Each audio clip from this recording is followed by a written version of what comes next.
The U.S. Treasury Department is announcing new sanctions on shipping companies and vessels accused of helping move Venezuelan oil. The move increases pressure on President Nicolas Maduro's government and follows the U.S. seizure of a sanctioned tanker off Venezuela's coast. Several Maduro-connected individuals were also named in the sanctions. Two had previously been convicted in the U.S. on drug trafficking charges before being released in a prisoner swap. That oil tanker seized in international waters is now at the center of a growing federal operation, and it may be headed straight for Galveston. The vessel was taken at the direction of President Donald Trump this week. KPRC2 News reporter Rilwan Balogan is getting new insight into why this seizure is so unusual. The vessel is known as Skipper. NBC News is reporting Americans on board the vessel are interviewing and speaking with crew members and offering them ways to return them back to their home country once docked here in Galveston.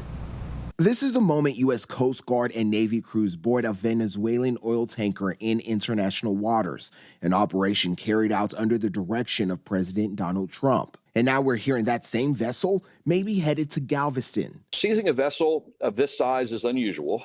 Seizing a vessel that doesn't appear to be involved in drug smuggling, but as opposed to oil operations, is unusual. Mike Doyle has spent more than 30 years navigating federal offshore law. He says while the U.S. routinely seizes vessels suspected of drug trafficking, the Navy's involvement here and the size of this tanker make this case stand out. But even with the unusual circumstances, Doyle says the government still has to treat it like any criminal case. You basically take the individuals in custody.